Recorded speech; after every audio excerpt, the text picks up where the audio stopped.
Hi, everybody. I was on mute.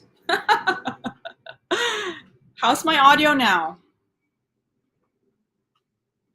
Okay, we're about to start. She is so punctual. Like, so punctual. Okay, all right. Just checking with the viewers here. It takes a while, but guys, let me know if you can hear me all right, and we will get started. We can hear you, Samboy Loco. So welcome to everybody. We have a very interesting conversation today. It's been a few weeks in the making, and a lot of things had happened in the past few weeks. So I'm very excited to catch up with her. Of course, we know that she performed a very touching and moving rendition of the prayer at the 2022 National Memorial Day concert at the U.S. Capitol Hill. And that was just less than a week ago.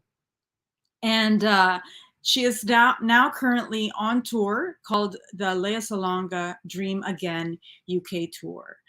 Ladies and gentlemen, please welcome our award-winning singer and actress and our very own pride of the Philippines, Miss Lea Salonga. Hi, Daphne.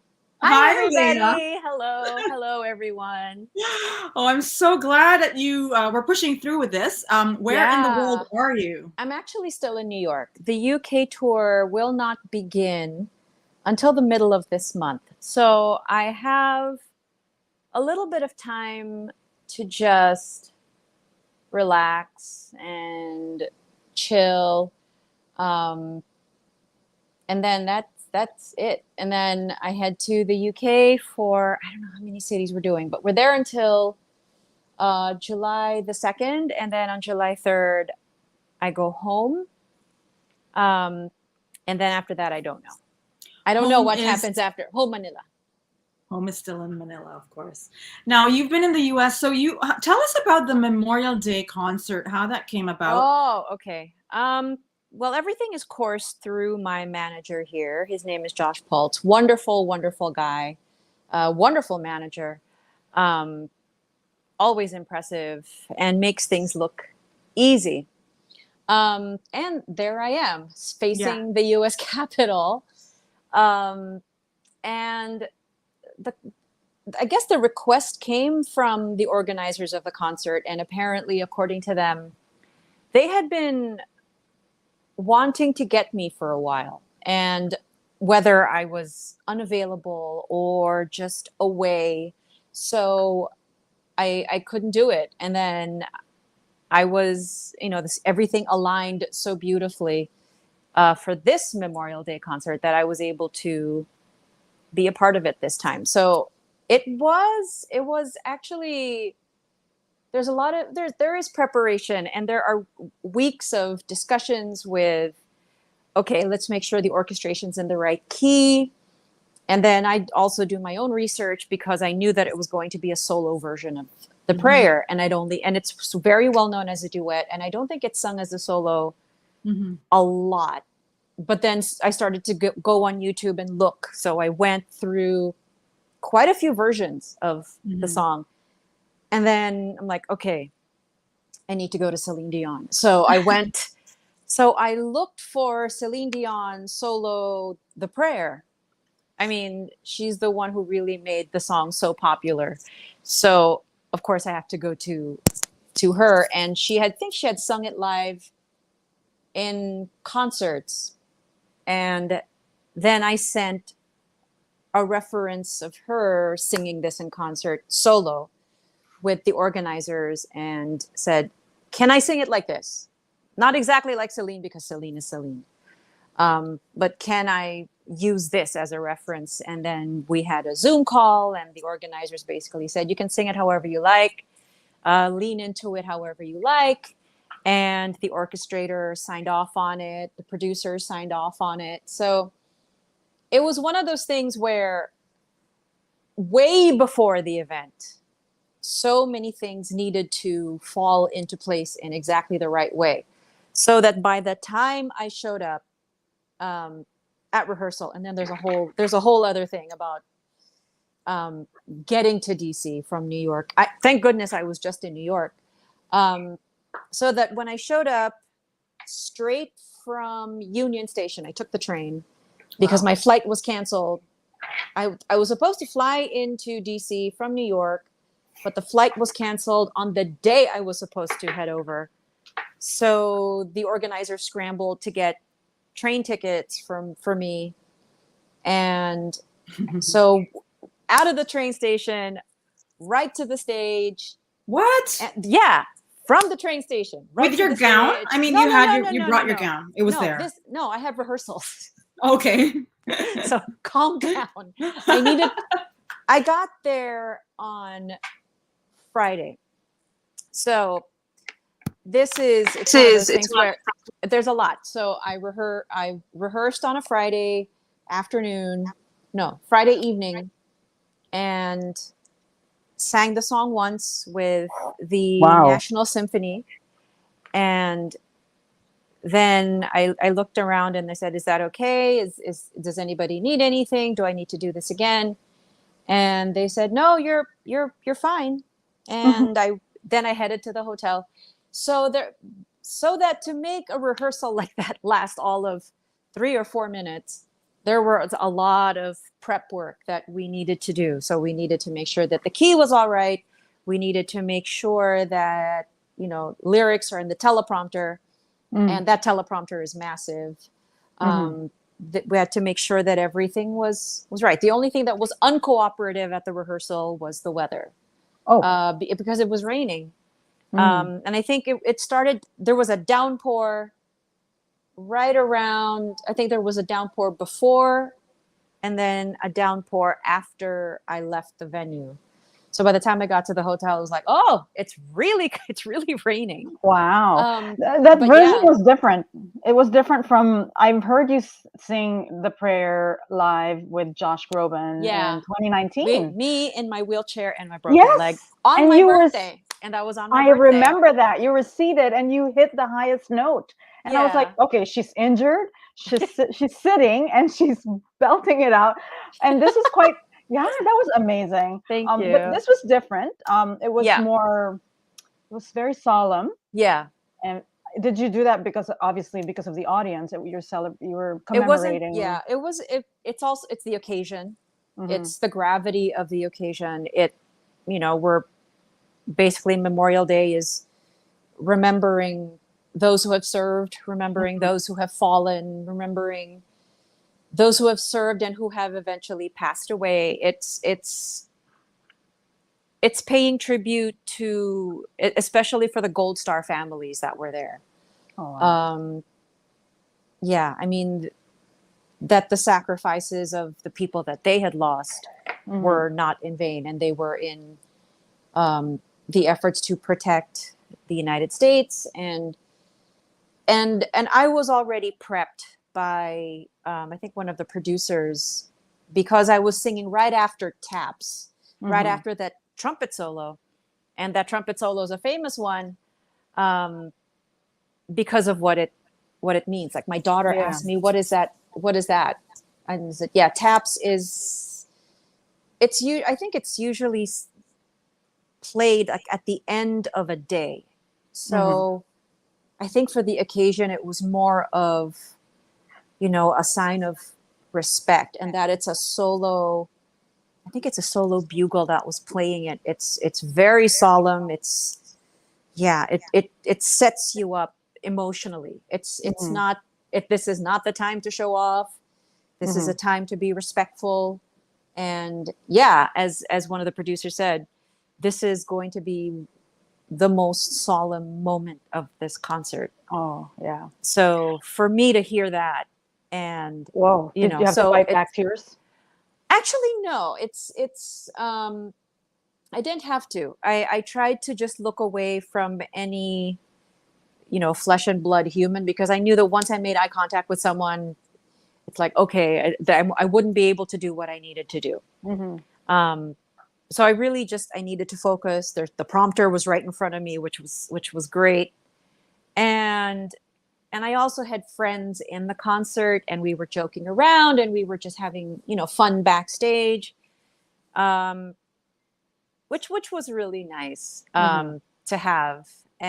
but once I was by myself and I found a little corner so that I could focus, then, I placed myself in what this occasion and what my role in this concert had to be. Wow. And it wasn't about, this wasn't about, sitting in a wheelchair and belting a high note. This was about the families that were there. It was also a very hard time for Americans at that week. Yeah. There were Yes, it incidents in was. the news and the violence and the shooting, and it must have Yeah. The shooting in really- Uvalde, Texas yeah. had just happened. And been. so if I was going to fight back tears, it was because of that. I think Yeah. more than anything, because these were this was the gunning down of kids that had not even lived up to their potential. These were primary school kids, aged 10, and their teachers. And it was, yeah, it wasn't the first school shooting of, I know. where there were that many kids. I think the 10 years prior, it was Sandy Hook. Sandy Hook. Yeah. So it was Oh. just, yeah. So how do you find it, like, as being yourself, being so famous in the U.S. and being there? Do you voice out your opinion about issues like that? I mean, you're a mother, and yeah. Yeah. Do you? In a way, I guess, in a way that feels appropriate, and I guess there's also a part of me that's grown a little cynical. And then I watch things like The Daily Show with Trevor Noah, who I love, and I'm such a huge fan because he, I don't know how he does it, but 1 minute he's making you laugh so much that you're doubled over from he points out the ludicrousness of a situation, and him not being American makes him, I guess, able to look at things from an outsider's point of view. So it's, if something that he doesn't understand, if he doesn't understand it, chances are everyone that's outside of the United States shares his point of view, as outsiders themselves. If when you're in here, then it's a little bit different. So listening to his opinion, I think I have, because I'm not exactly American, even though I've lived in this country and have been a resident for a long time. It's like listening to what he has to say. It's like, yeah, I find congruency in what he has to say about it. And he said, what did he say? He's like, there's going to be gun legislation, there's going to be something, something, something, and then you can see the ellipses happening. And then he's like, in Canada. And I'm like, okay. Yeah. And then he shows a map Yeah. of Canada. It's right next door. That even those, like, something that happens in the US became the impetus for Canada to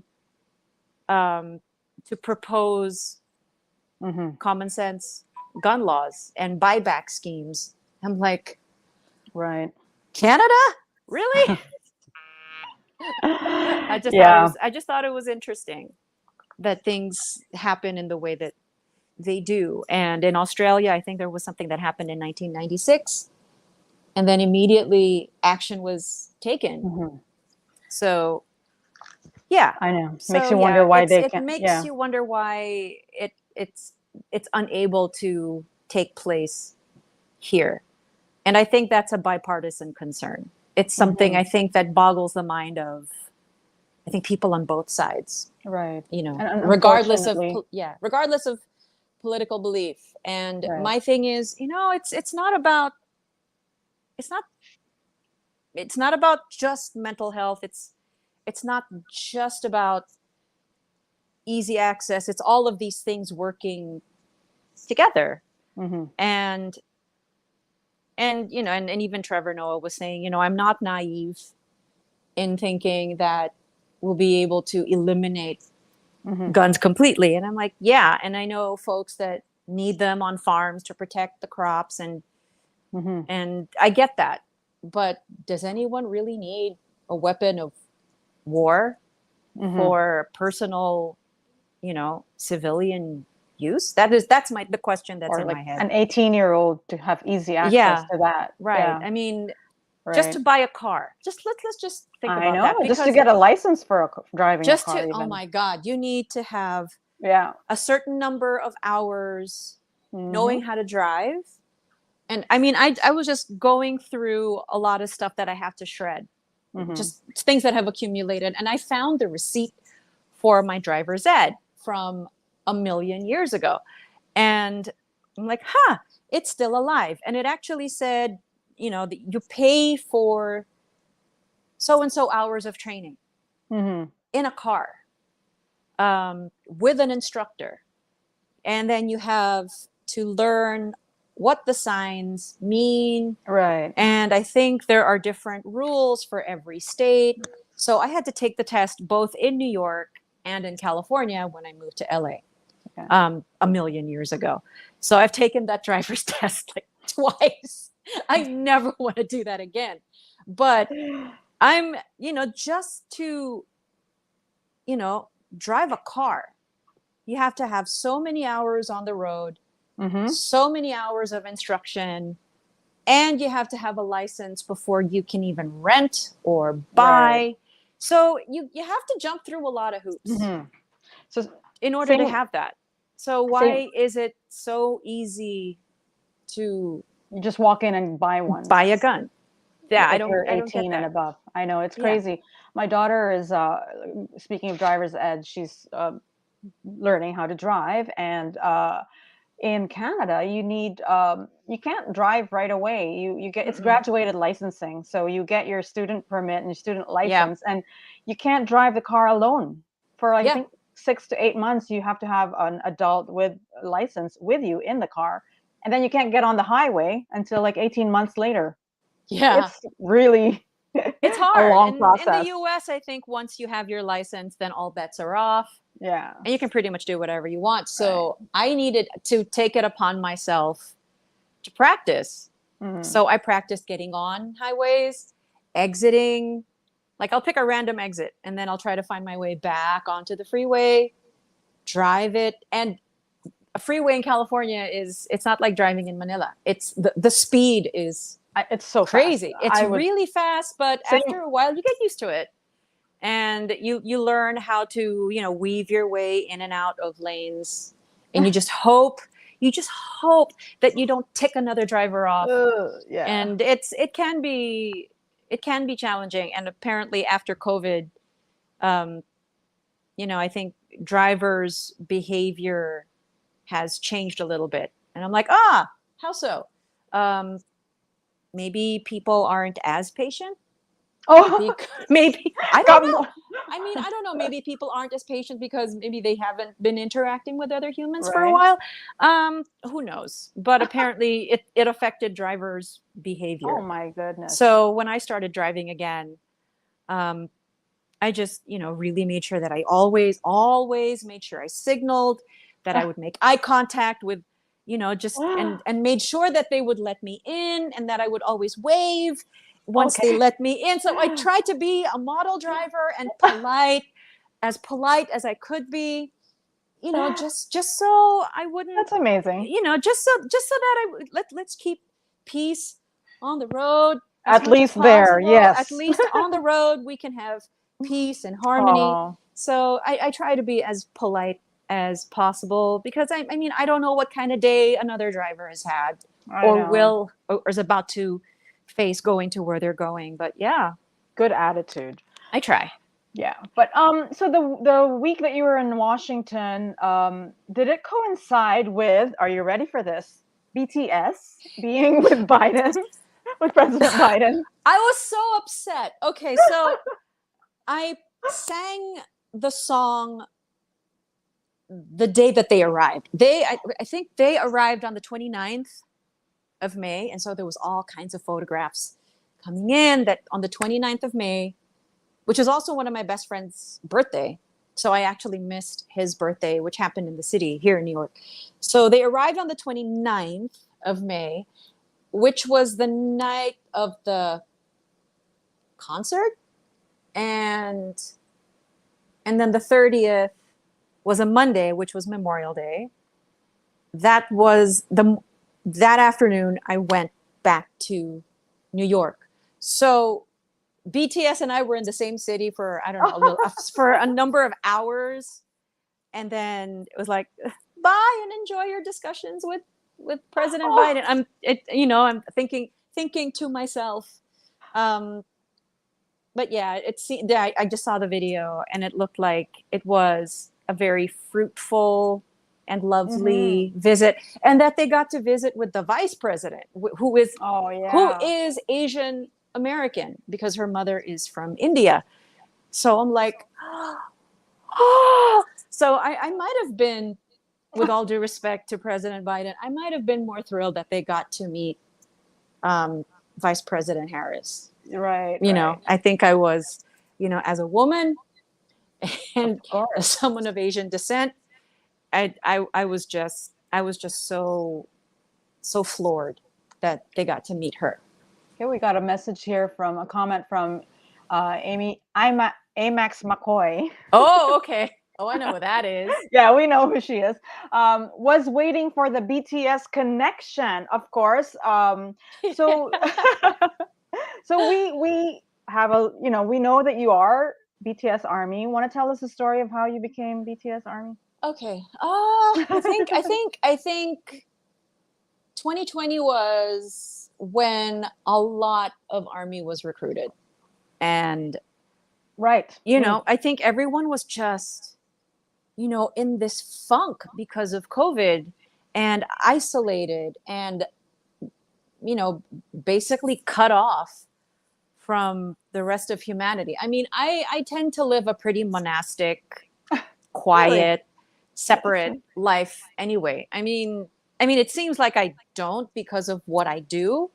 But when I'm active and when I'm singing a lot, I need to not be talking a lot to people. I need to kind of not be around a lot of people so that I don't get sick. So it's one of those things that I've really kind of instilled in myself as far as the practice of my job. But to have it, to have, number one, the job taken away. Right. And a lot of my identity revolves around what I do, which is to perform, to travel, to stand up on a stage, to sing in front of an audience. And to not have that, it took a toll on my mental health, I think.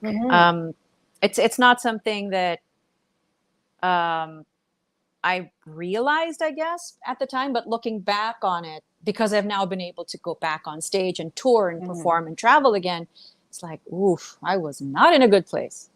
And I think a lot of performers felt vulnerable and depressed and, or at the very least, very sad. And there were also a lot of behind the scenes people whose livelihoods were just taken away. So enter BTS. Dynamite was released in August of 2020. And I think I stumbled upon it by accident. I can't remember if someone said, watch this, or if I was like surfing YouTube and went, I'm going to check this out. And that was it. Once I saw the video, I started needing to see some more. And they had so much content. There is so much content. Right. So there's all of the music videos. There's a lot of music videos going back to 2013. Right. And their stuff is so good that it holds up even now.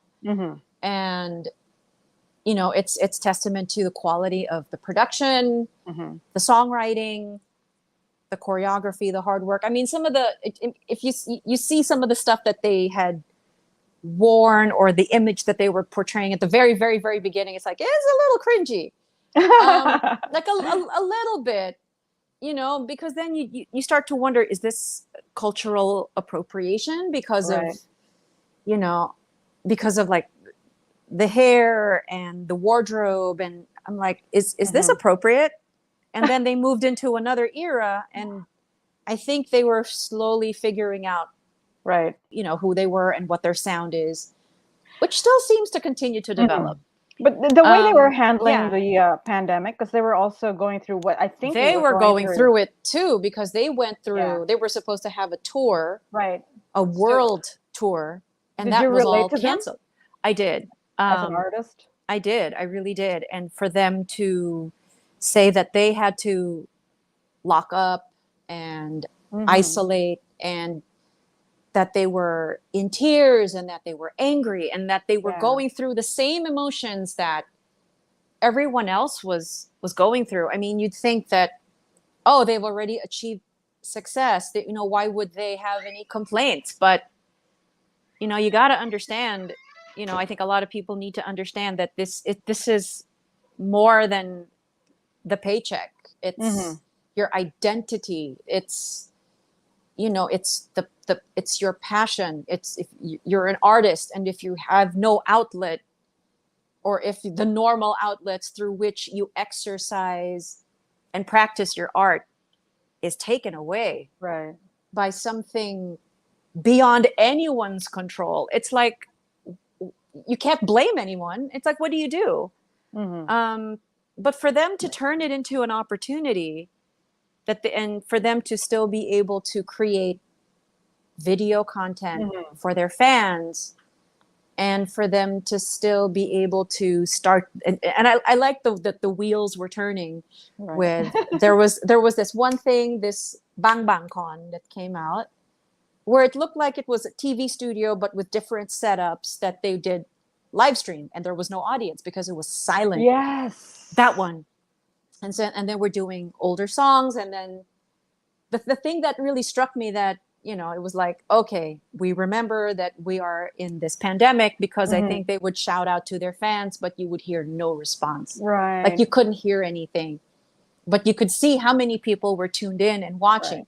So that was the beginning. And then here came Map of the Soul 1, which was what they were supposed to do on tour. And then they did it, I think, I don't know where I couldn't remember where they did it, but different setups. And I bought that concert for both performances. I wanted to see both of them. And I wanted to just, you know, be able to sit and escape and not have to think about this pandemic for a couple of hours. And I was doing fine during the second day. I was doing fine. I was watching on. And I'm like, oh, the choreography is amazing. Those backup dancers were amazing. The costumes, their synchronicity and everything. And then for whatever reason, there was one camera angle and I could see the numbers on the floor. And that's the thing that got me. It's like, then I was reminded, oh, I'm a performer, because I know what those numbers on the floor mean. And everyone that's performed on stage knows what those numbers are. Basically, those marks are, it's like a number line.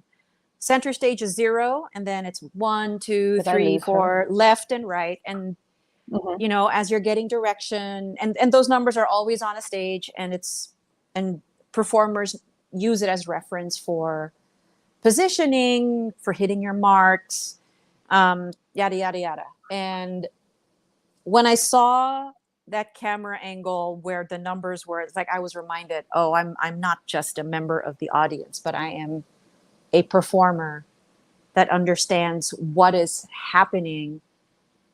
And I instantly felt sad. Because I was like, I've just been reminded of what I can't do right now.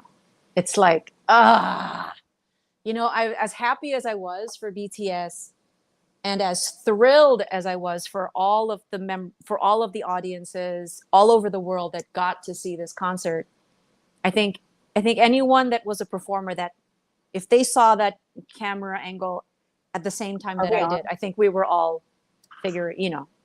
Okay. Yeah. I think I lost. Did you lose me? No, I don't think I did. Yeah. Okay. Crazy Philippine internet. I'm in New York. my internet's pretty good. But here's the Here's the funny thing that I noticed. Like when BTS would do their V lives, when they would do them in the US versus doing them in Korea, the connection would drop when they were in the United States. Yeah.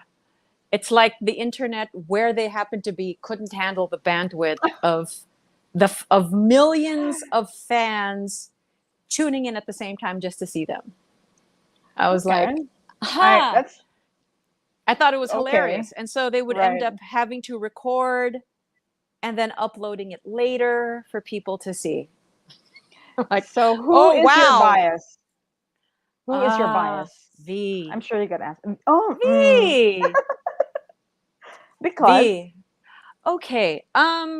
It's not just because he's incredibly beautiful. It's not just that. So beautiful. It's like, it's kind of ridiculous, you know? It's like, how is this man real? And one of my friends was able to go see them in concert. And I think the second time she went, because one of her friends had an extra ticket. So lucky her, she was able to go. And she was really, really close to, you know, where those like moving stages, and then they meet and then they switch and then they go back or whatever for PTD. So she was able to see the members pretty close up as they came to where she was. And she said that V, as beautiful as he looks on camera, the camera does not do him any justice. So these were her words. And so I'm like, so as beautiful as we already think he is in photographs and video, he's even more beautiful in person. And she's like, oh yeah, he does not look real. Do you remember, did you ever catch the one of Cher Calvin? She's my friend and co-host. Yes. Okay. Oh my God. So yeah, so what a lucky girl, because V touched her car. Yes. So yeah, we talked to each other. I went live with her just hours after that, and she still couldn't really like grasp how important this was, because she's not ARMY, and I'm like, girl, like get on, like, so she eventually please get on this bandwagon. ARMY. Yeah, but if even she, who at the time was not ARMY, got excited. Yeah, you know, for sure. It's like, but she was like, they were dancing and doing this, and I'm like, yeah, that's perfect timing. It's like perfect timing. So she got to see them. It but was meant to be. Again, it's not just because he's beautiful. I mean, there's that. There's just something a little off center about him, which I really, really like. An old soul, right? There's like this love for jazz, this love for old movies, this love for all of these things. I'm like, you're different, and there's just something about him that's, you know, I mean. And then there were other videos, I think, where 6 of the members would strike a pose and they would strike the same one, but he would always do something very different. And it's like, I like this one because he's you know, because he's different. And then I think there was one video that just came out where he's dancing with a slipper on one foot and a sneaker on the other. Like, only you could get away with that. What a cutie. Yeah, and it just seems to have the most positive, joyful personality. Yeah, and it's but he's clearly a human being, and there's just, and he's an actor, and his voice sounds like a hug after a bad day. It's when he sings like his music and I like that the solo stuff that he's done. It's our old school R&B. Yeah, I'm like, yeah, that's my jam. I really, really like the sound of that. Nice. It's a very, it's an older sound. Well, going back to BTS and their appointment with President Biden and the issues that they talked about, that they brought to the forefront, which is Asian hate, and issues there in the U.S. What is your take on that? Oh, for some reason, Asians are being blamed for COVID. Like, Mhm. Why? Like, are Spaniards being blamed for Spanish flu, Mhm. or the Germans for German measles? I mean, yeah, I mean, that doesn't really make sense. And at the end of the day, every single country in the world was affected by this, Mhm. without exception. So we all need to work together to, to try and figure this out. Mhm. And, rather than sow division, because that's not going to get us anywhere, and that's not going to solve anything. Mhm. Um, and so whenever I would hear of an incident, I think there was one incident where someone walked into, like, it was a massage place, and gunned down. Oh, yeah, yeah. This was in Atlanta, I think, and gunned down. That there were, I think one was a customer, and a few others were workers in this place. I'm like, and then there are incidents of violence against Asian men and women in the United States, in various Mhm. states. So, it's worrying. Does it affect you? Yeah, it affects me, certainly, because it's like every time I walk out the door, Mhm. I wonder, Mhm. is this going to be the day that it Mhm. happens to me? Is this going to be the day that it happens to my daughter, whose features are undeniably Asian? Mhm. Um, I mean, who is this going to happen to? Someone I know? Is this going to happen to one of my relatives or one of my Mhm. friends?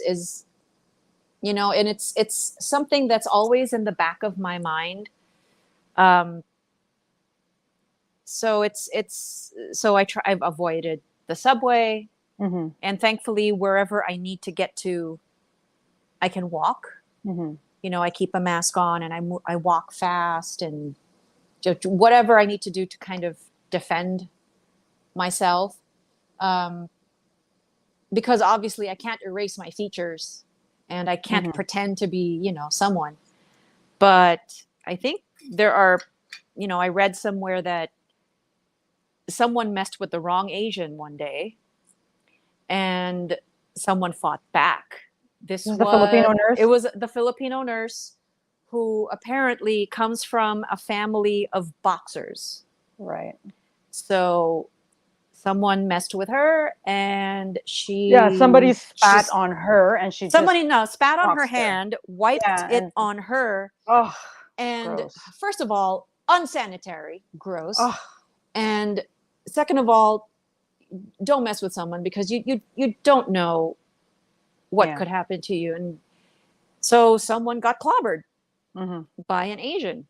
Mhm. So Well, how do I you was think like, as a I had to right? laugh. I had to. So You messed with the wrong one on that exactly, day, it's like 1 point for the Filipinos, but right? but it's still ongoing, and you are a Yeah, high-profile Asian woman who is seen on screen, and even before right. Asian representation was talked about, you were representing, even before it was a thing. Yeah, even Uh-huh. before it became, a much more widely circulated byword. Right. Um, I think for me, it wasn't. I don't know. I don't know that I was conscious of, of being someone who was representing, um, in the way that I think I'm more conscious of it now. Mm-hmm. Um, I think when I was younger, it was just about, I have a job to do. This is the moment in which I need to do this, and do the best job that you can, and let the chips fall where they may. And Mm-hmm. whatever the consequences of that will be, you know, it's just basically throw it up in the air and hope for the best. Um, but now, though, many years later, and when someone comes up to me and says, thank you for what you have done, Mm-hmm. because you represented someone that looked like me. Mm-hmm. So whenever I saw you, I saw someone that that looked like me, representing who we are. And I was like, it's not something you think about in the moment. Right. it's, you think about just hitting your marks, doing a good job, and really that's it. You don't have any lofty Right. lofty thoughts in the moment. Mm-hmm. You just want to do a good job in order to get hired again. Mm-hmm. You hope to do a good job. And, I may have said this, it's like I'm not always conscious of what's going to happen to the generations that follow. And I don't know. I don't know if there was anything in my mind thinking, is my doing this going to make it easier for someone who's going to follow me later? I don't know that was even in my head. I think Mm-hmm. it was just got to do it well and let that be the end of that. Mm-hmm. But looking back, hindsight is a gift, and to be able to see that there's that things have evolved. Mm-hmm. I mean, obviously not as quickly as we would like, but sometimes evolution takes a few generations to really stick. But yeah, so So do you feel nice that up to now? So do you feel that you have a responsibility? As you said before, you were an artist and you would sing your heart out and just hope for the more jobs later on. But now it's a different atmosphere. Like even on stage, things that happen become a movement or a statement. Are you conscious of that? Does it affect you? I think, I mean, I still have the mentality of, I have to nail this. I have to do in the moment. I got to do this. I got to do this well. And I think when I was much younger, I think I felt like I was representing not so much like every single Asian that was, looking up to me. It was more like I was representing a country. Oh. I was representing my country, which can be a blessing and a curse, because if you succeed, then everyone gets to benefit from that. If you put your best foot forward, then you take everybody with you. And if you make a good name for yourself, then everybody is affected. And so as Miss Saigon became more successful and the spotlight was really trained on the Filipino artists that were a part of it, it was like, we are representing our country, we are representing our people, best foot forward, always. And yeah, this is what we have to do. But if we fail, and if the show doesn't do well, there are certain people for whom it's like, oh, okay, it's going to close, and it's not a big deal. As that's always a risk that, any artist is going to take, or any production is going to take. Shows open, shows close, move on. I don't know. I felt that if we failed, then it's like, well, my God, if we failed an entire country. We failed 70 million people. At the time, it was 70 million people. So it just felt like a lot, I think. It felt like a lot to think about. But yeah, I see a comment. Right. From Kath Banluta. Thank you for representing the Filipinos, Lea. You make us proud. And I think this goes really, it's going on and on. Like, Filipinos are proud of you. You're like, our Eiffel Tower. They're like, I don't think I've ever been compared to like, you're like a landmark. Yet. You're right. Yeah, you represent us well, and I try. We're very, very proud of you. I mean, and there's another comment here that something about here from Janice Karandang. I find it cute that Lea gets starstruck with BTS, given that she's in the same league of being world class with them. Love both Lea and BTS. Aww. I mean, I'm surprised you haven't met yet. I think under normal circumstances, if it wasn't a pandemic, you probably would have met already. I don't know. I mean, I don't know. I know people that know them. I know people that work with them, and everyone that speaks of them have only the most wonderful things to say, which is fantastic. And it's testament to, I guess it's like, yeah, these boys were raised right. And that youngest one, Jungkook, he was a baby, a literal child when he started living in the dorms with everybody else. I'm like, would I have been able to do that at 13, 14 years old? I know. Leave home Uh-huh. to chase a dream.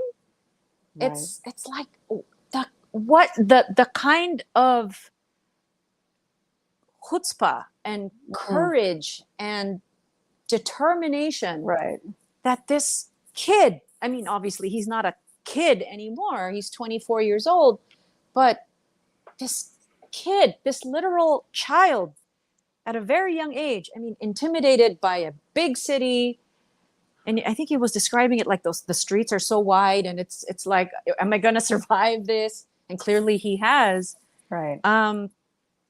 It also shows the goodness of the other six, and in how he has turned out, because that can go either way with a kid that young.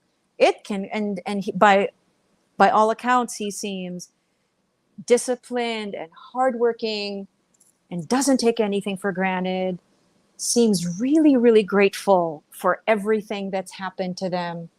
And that seems to be the attitude from the oldest all the way to the youngest. And I think they even say that, that the six of them kind of raised him in a way. Yeah. And that's adolescence. I mean, I'm raising a teenager. I understand. But Lea, And you that's hard. you were also like a child singer. That's the other thing. So I kind of understand, but I also had my mom. Okay. And I was also in, a normal school system. Right. So there are things that may be similar, but there are also things that will diverge, as far as our backgrounds. So, but it's so amazing that you have, right? So because my sister, who is like a grown woman in Canada, she still remembers you as Lea Salonga with our cassette tape, and it was I am but a small voice. And the pigtails. Like we have the original. So we have here some viewers who have known you since you were like what? You were 6 or 7. I had the opportunity to perform. Oh, she performed with you, Benji Girl de la Cruz. Oh, okay. When she was 6 or 7, and you were 11. Oh, okay. And she sang Happy Talk. Huh? I sang Happy Talk from South Pacific. Maybe. Yeah. Oh, I know myself. Sounds possible. So it sounds possible. I must have sung it. I've sung a lot of things over the years some things I can't even remember. And people then have to either show me video that it happened, because I cannot possibly remember every single thing. There will be things that will stick in my mind. Right. Because that's just the human brain. Yeah. And then there will be things that I will not even remember. The brain has to make room for things. So we know you from your roles and from your high-profile presence here in the Philippines and the world, but very little is known about you as a mother. Yeah. What is your motherhood style for Nick? I'm not a helicopter mom, and I think she's very grateful for it. I'm not hovering. I don't hover. How old is Nick? She just turned 16 Aww. on the 16th of May. And and she is figuring out who she is, giving herself the luxury of time and space to figure all of that stuff out. And, and she knows that, I mean, both Rob and I, are very supportive of everything that she does. She definitely shows a high aptitude for the arts. So it looks like we're raising an arts driven teenager, which makes me happy. So, she is someone who loves to draw, writes really well, sings, and good actor.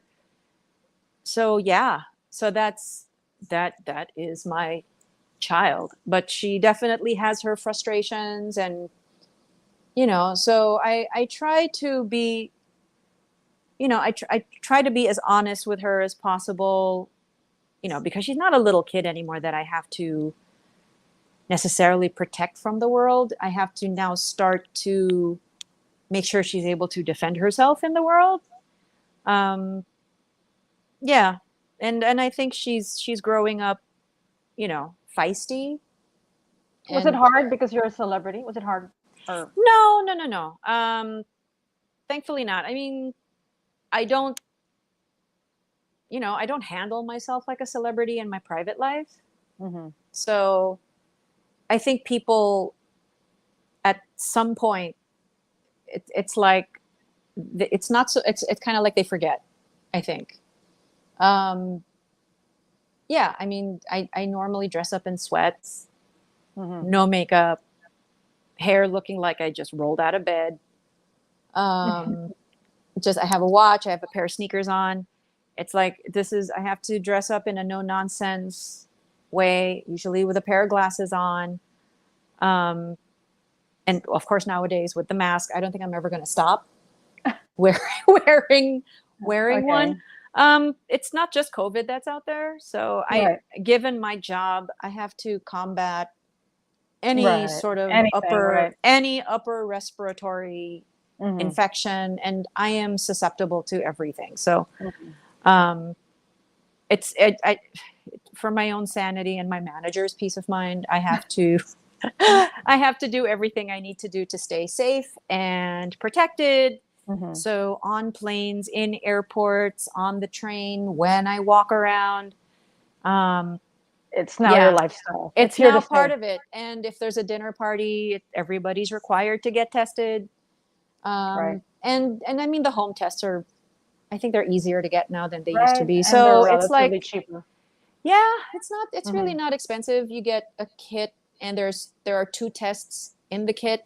So um, my manager bought a lot for the tour because all of Mhm. us, all the musicians, myself, Nicole, my makeup artist, my assistant, and himself, we all had to get tested every so often. So we just brought a whole bunch of kits, Mhm. and we'll be doing that for the UK as well. And So that's just that's it. you're about to start your UK. It's just Yeah, starting. it I thought you hasn't were in the begun middle of yet. it. Okay, No, so not June, I yet. have the schedule here. It says June 18 in Leicester. I'm Leicester, bad yeah, with in Leicester. Leicester. June 19 in Southampton. Anyway, it's in your website. Yeah, it's So on if my anyone website, wants, yeah, leasalonga.com/calendar. right. And you can get the full schedule as well as links to tickets. Uh-huh. And Gerard is going to be MDing for me. He'll be my musical director. So, Oh. yeah, I mean, we've toured Australia.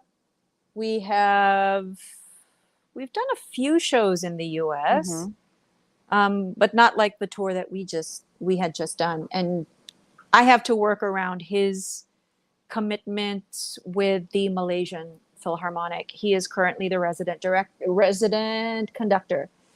Mm-hmm. So this UK tour slotted in perfectly with his existing schedule. Mm-hmm. So we should have a good time. That's gonna be And wonderful. yeah, and it's always fun getting to work with Mm-hmm. him. We always have a good time. There is a shorthand that we have when we work with one another. It's like how he is with me is different from how he is with other artists. Um, yeah, and And what's I think with me diplomacy is not needed. right? It must be so fascinating to be working with Yeah, your sibling, and both of you, you're yeah, so good at what you do. and we almost can kind of read each other's minds, Yeah, I I'm guess. Like, sure. and yeah, and the thing is, if I'm not feeling well and he knows it, it's like he gets nervous like times 2 because he's Oh, nervous for himself and he's nervous for me. that's great. Um, yeah, and it's a whole different. It's the dynamic Dynamic. is different from the dynamic I have with other musical directors. It's just, it's just very very different, Absolutely. but very special because it's a Right. very unique sort of relationship. I mean, I don't know how many people can claim that their MD is either their older brother or younger brother. I know that Mm. the late Karen Carpenter, I'm sure, had Richard, who was, you know, and the two of them as siblings were just such a force. Right. And, you know, Gerard and I were huge fans of Nice. them growing up. And so, yeah. Wow. So I'm sure a Yeah. lot of people are looking forward to your Dream Again UK tour. What happens after June? Do you have other tours? So after that, then I go home to Manila to relax. No shows And yet then in Manila? and then waiting on the fate of Pretty Little Liars. Oh, yes, yes, yes. Yes, because that starts. I think They announced that it would start streaming this coming summer. I don't know. You just wrapped up the shoot and it hasn't started yet. I wrapped It's on- my part of it Okay. in April as I was touring. I started my tour in the US on April the 6th, not in the US, but in Canada. So it was a North American tour. So I started it on April 6th, and I did a show April 16th in California. Took a red eye out of LAX on the 17th, rested the 17th, shot on the 18th and the 19th upstate for PLL. Like just the last few things that I needed to do. And then on the 20th, I had a concert in the city here in New York in Town Hall, continuing the tour. Wow. So I needed to switch my brain out for a little bit, but it was nice to get back on the set and see the girls and see my fellow moms and So you know, this and is be able to is this wrap a it reboot? properly. It's a reboot, but it's not a continuation of the previous series. So we're not connected to what had happened. So you don't have to watch the previous one. If you do, if you have, great. But if you So we can haven't, start with it's your okay. series. You can It's start called pretty. It's a Little mouthful. I Pretty know. Little Liars Original Sin. And you'll find out what that means as you watch it. It's 10 episodes on HBO Max. I hope you get it in Asia, HBO Go, I hope. Maybe. I think so. And I think it's not going to be a binge. I think they're going to which is kind of nice that it's a weekly Release. sort of upload. So you have to wait for it. That's nice. Yeah. Wait, a fun fact, is this correct? You are actually related to Shay Mitchell, who plays her in the mom, original Pretty Little Liars. Yeah, who was Emily in the original. Shay is the daughter of my first cousin. Wow, that close. Yeah, pretty nice. close. Yeah. And Ate Presi's youngest sister is probably the cousin I'm closest to. This is the Salonga side of the family. And yeah, so actually Shay looks a lot like her grandmother, who is my dad's older sister. So yeah, so it's pretty closely related. So yeah, Shannon and Nicole are second cousins. So still pretty close. Very close. Yeah, it's pretty cool. It's now 1 a.m. where you are. I'll be wrapping this up. And I'm so thankful for your time. Sure, we'll be sharing my pleasure. this. Yeah, we'll be sharing this video all over. But I just want to show some comments here. We have from Kat. She's a vampire. She's a vampire. You don't age. My goodness. Well, save for the gray hair that's coming in. I'm actually quite proud. You're keeping the gray? I like keeping the gray. It's like all of a sudden I sprouted highlights without paying for it, without having to pay for it. But I don't know. I mean, once I'm with my normal hairdresser, I might just decide to do, I don't know, something fun for the summer. I mean, so we'll see. I mean, my daughter. We'll wait for that. Why should Nicole be the only one having like fun hair? Because she has fun Colors hair right now. like blue Yeah, and it's things like like that. she has a rainbow on her head, and Oh, I don't think, nice. and she didn't intend for that to happen. I think it was it's a combination of her previous color and then the color that went on top of it. And I think as she was shampooing and showering and whatever, it just turned into something else. And I'm like, A happy that is accident. cool. That A is so very cool. happy accident. Are you planning Okay. to bring the Dream Again tour In in Manila Manila? from Gail Val. I don't know. Maybe. I mean, that's something I think that Gerard, myself, and my mom can talk about, think about, maybe adapt it to fit our audience's tastes. And then we'll see. We'll see. I mean, Mm-hmm. it would be nice to, it's so nice to sing with a full orchestra. We'll probably have to fully orchestrate everything. And we'll see. We'll see. I mean, I'd like to. This is from Rare Hal Zamora.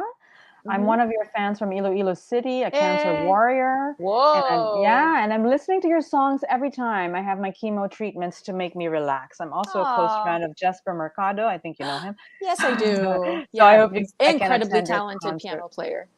Yeah. So Yeah. that Just is tell Jesper to bring you. That is all. okay. Thank you, Rahal, and be Thank well. you. Yeah. So, Leah, I think you continue to touch so many lives just by your voice and also now through your acting and the stories that you tell, and you're so accessible online. So, we are so grateful for you. Thank Thank you you. for all that you do.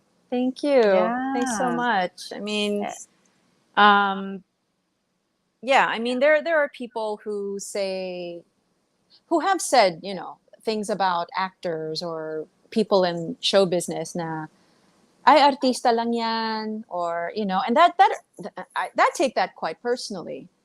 Um, and then you look at people like BTS meeting with powerful people. I mean, they are lauded by the president of South Korea, mhm. and then they are invited to the White House and appreciated by President Joe Biden. And all of a sudden, the sentence of artista ka lang or showbiz ka lang, Yeah. all of a sudden, to be in this business means that you have the power to touch people's lives and bring joy. And Mm. if that is all I get to do, if I'm able to say help someone relax through a chemo treatment or bring someone happiness where there wasn't any, or help to commemorate a very solemn moment, Mhm. then there's no such thing as artista lang ako. Mhm. I have to take the lang out Right. because of what we as artists are able to do and how powerful art can actually be. That is so true. And on my final question here, the name of your tour is Dream Again. Mm-hmm. What is your dream? Do you still dream? Oh, I still do. Actually, for the tour, the only dream I had was to just get back on stage and sing. Oh, That was it. and now That was it. now it's a And I've gotten reality. to do it and waited 2 years, got to do it and do it properly and to do it to full houses. Wherever we went, it was like people came out and I guess they felt this is a show that is worth watching and this is an artist that is worth patronizing and supporting. And so, whenever my manager would say, yes, this night is sold out, this night is sold out, yes, this is a sold out crowd.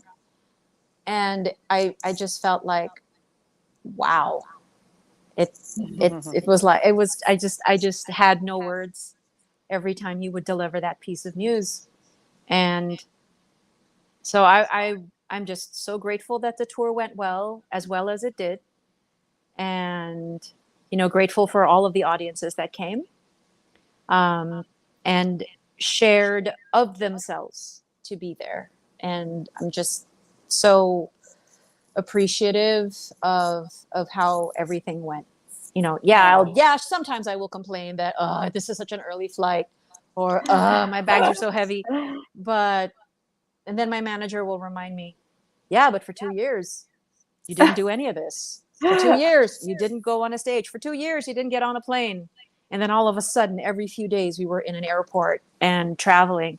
And you know, and it's, I'm like, I really cannot complain. This is a good life. Aw, And yeah, and it is a yeah, good life. it really is a good life. I really have nothing to complain about. Aw.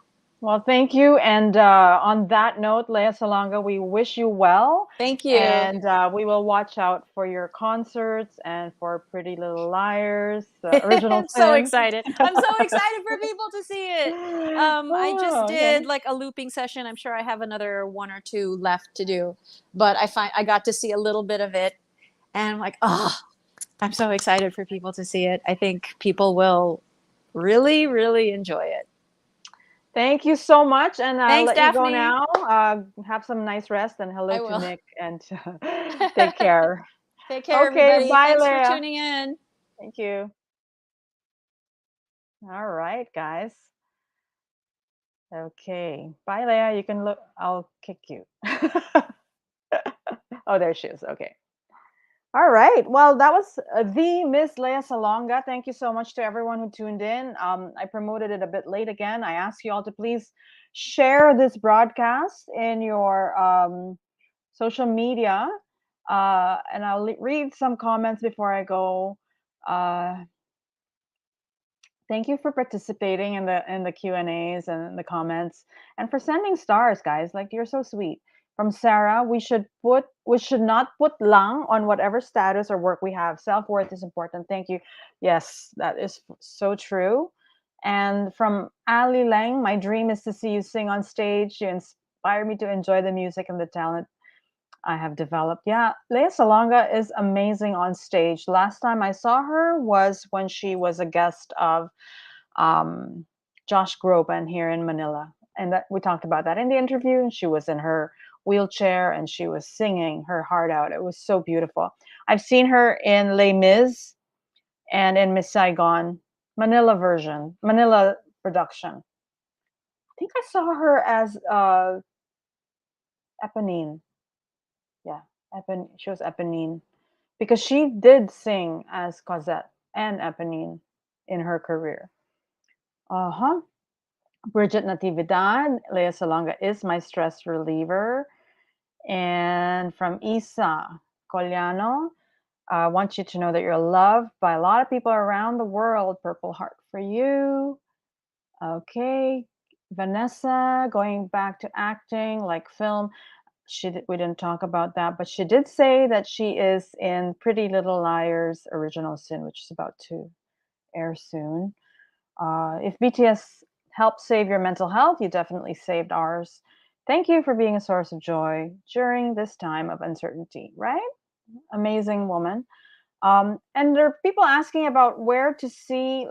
I don't know. I could try to link the performance of the prayer at the Memorial Day concert. Let me wait. It might sudden. Wait. I'm going to put the link to this because it's hard to find on YouTube, the official link. Let me see. So you can watch the her performance of the prayer at US Capitol Hill, which was just exactly a week ago. It's there now. I put it in the comments. Okay. So again, guys, I think thank you again for being here. Thank you for your comments and for sharing this video and for the star senders. Again, I will thank you. Oh my goodness, Mike Acevedo Lopez is watching. I could see you, Mike. I forgot to mention you. Leah, if you're still watching, Mike Acevedo Lopez is your biggest fan. I promised to mention you, but okay. Chris Malyari. Yes, Lea Salonga's Philippines Gem. Iba yung nakikita ko. Ayun, there. And Chris Malyari. Okay, so if anybody is going to be in the UK for the month of June, you can catch her concert series all over the UK. All right. So thank you again, everyone, for being here. More lives, more guests coming up soon. I'm starting to get the hang of this kind of setup. So again, let me know if there's anybody that you would like me to interview and guest. We've had Dr. Clarita Carlos. We've had Secretary Berna Romulo Puyat, who just got sworn in at the Bangko Sentral ng Pilipinas as Vice Governor. Congratulations, Secretary Berna. Vice Gov Berna. Wow, that's a mouthful. And also we had Dr. Edson Salvana. We had, I don't remember anymore. We've had a few. Okay. So let me know who else you want, and enjoy your Monday, guys. I'm about to have lunch. Let me know what you're having. I'm going to have fried chicken. Bye, everyone. Thank you for being kind.